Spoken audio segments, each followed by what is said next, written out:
So now we're going to learn about rational numbers. Rational numbers are numbers that can be written as ratio. Example, 1. Kapag 1, pwede mong gawing fraction which is 1 over 1. So 1 over 1 is also equal to 1. 0.5 is equal to 1 half. So these are rational numbers kasi pwede mo silang gawing fraction. So example, other examples, you could have this fraction and we're going to change this to decimal. The decimals are the rational numbers. This also could be the rational numbers.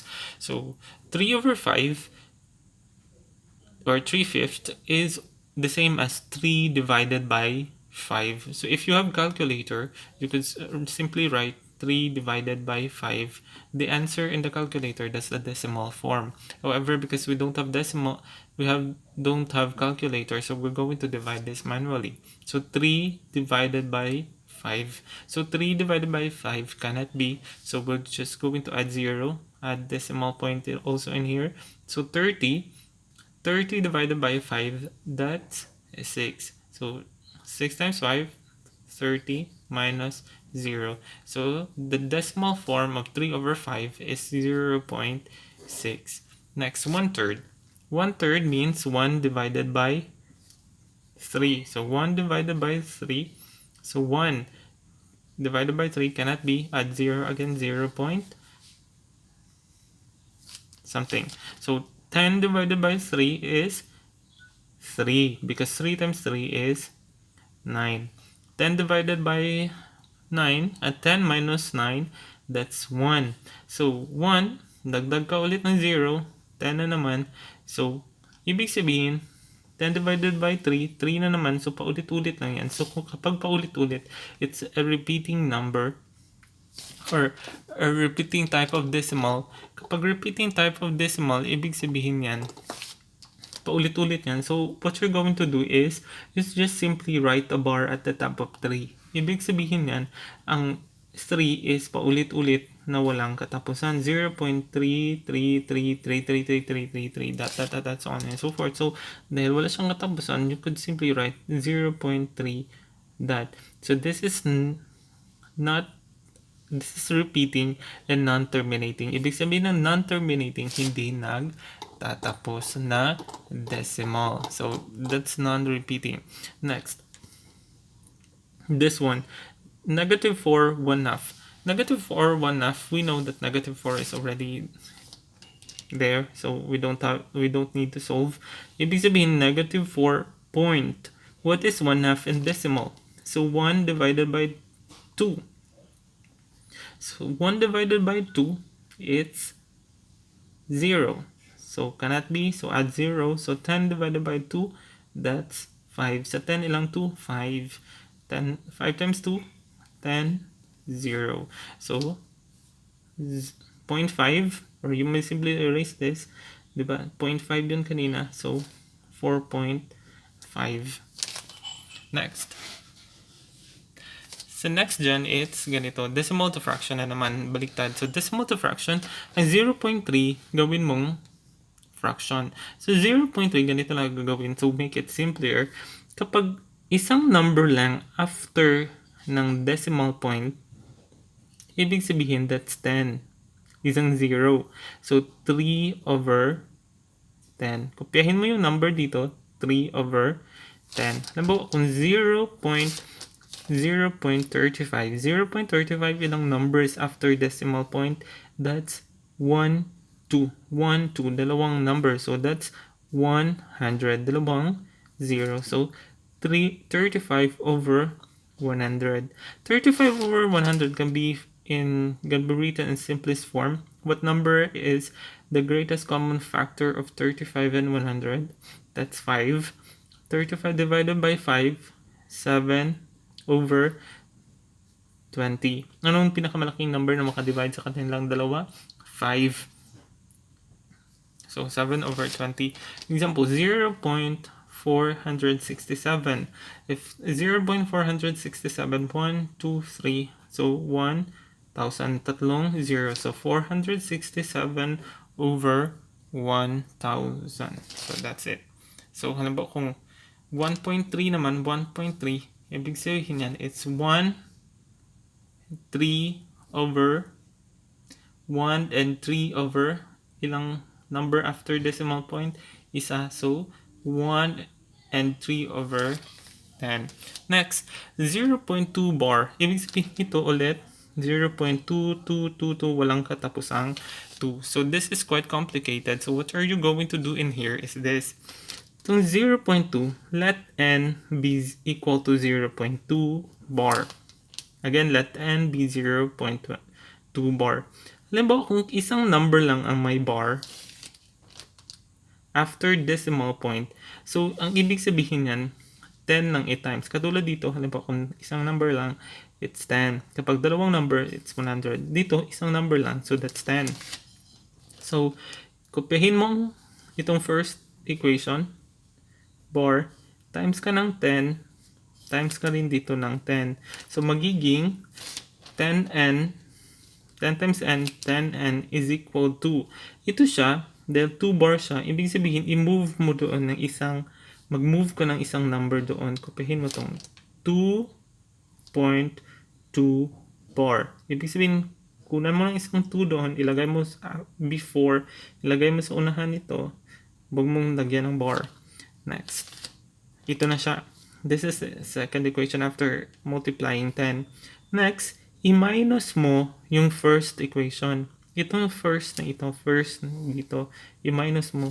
So, minus, kopyahin mo yan, n is equal to 0.2 bar over, or equals to 10 n minus n. Kapag walang katabi ang n, ibig sabihin may 1 yan. Kapag walang katabi ang x, ibig sabihin may 1 yan. Kung walang katabi ang n, ibig sabihin may 1. So, 10 minus 1, 10 na n, bawasan ng isang n, 9 na lang na n ang natira. So, this one, 2.2 bar minus 0.2 bar. So, ibig sabihin, makancel na yan siya. 2 minus 0, 2. Divide both sides by, and i-divide mo dito ng n, ay 9 pala, i-divide mo rin dito ng 9. Kung anong katabi ng n, yun siya ang i-divide. So, kasi katabi niya is 9, so i-divide mo both sides by 9. Divide mo both sides by 9. Cancel, n is equal to 2 over 9. Ibig sabihin, ang 0.2 bar is equal to 2 over 9. Next, this is 0.33 bar. Again, as what I have said, kung 0.33 bar, dahil dalawang number, so 100 ang i-times. However, ang unang mo munang gagawin, n is equal to 0.33 bar. Kopyahin mo ang fraction, ang first equation, times mo na, dahil dalawang number after ng decimal, 100. So, magiging 100n is equal to, dahil 100, dalawang 0, so dalawa ang i-move mo, 33.33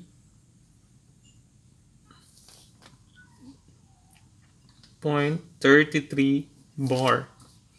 Kopyahin mo yung first equation, minus n is equal to 0.33 bar. Equal to, kapag walang katabi ang n, meron niyang 1. Very good. 100 na n, bawasan mo ng isang n, 99 na lang na n is equal to, makancel na dito, 33 minus 0, that's 33. Divide both sides, sabay, anong katabi ng n? 99. So, 99, 99. Kopyahin mo dito, 99, 99. Makancel ng 99, ang natira is n is equal to 33 over 99, or what do you think is the greatest number that could divide 33 and 99? Pwede 3, pero pwede ang 11. 33 divided by 11, the simplest form is 3 over 99 divided by 11, 9. So 3 over 9. If you divide this into calculator, 3 divided by 9, ang sagot niyan is 0.33333333. Next, 0.43. Kapag 0.43, ganito ang gagawin. This is more complicated. So, let n be equal to 0.43 bar. Next, ang una mong gagawin, mag-times ka muna ng 10. So, 10 times mo ng 10 times mo rin ng 10. Ganito ang gagawin kapag may isang number o may mga numbers na walang bar. So, 10 times n equals to 10n is equal to, i-move mo doon ng isa, 4.3 bar. Ibig sabihin, i-move mo decimal point dito isa. So, 4.3 bar. Next, kopyahin mo yung pinakauna, di ba? Ang pinakauna is n equals to 0.4343 bar. So, sunod mo namang gagawin, times ka na naman ng 100. Dito 10, dito 100. So, 100 n is equal to 0.43 bar, 100. So, 100 times n, 100n is equal to, move ka ng dalawa, 43.3 bar. Next, kopyahin mo to, 100n is equal to 43.3 bar. Kopyahin mo itong may 10, 10n is equal to 4.3 bar. Always remember na dapat mag-align ang decimal point. Minus 100 minus 10, that's 90, n is equal to, makancel na ditong yung may bar, 43 minus 4, that's 39. 39. Divide both sides by, katabi ng n, 90. Cancel na, n is equal to 39 over 90. Or, what is the greatest number that could divide 39 and 90? That's 3. So, 39 divided by 3, it's 13 over 90 divided by 3, it's 30. So, 13 divided by 30 is equal to 0.43 bar or 0.433333.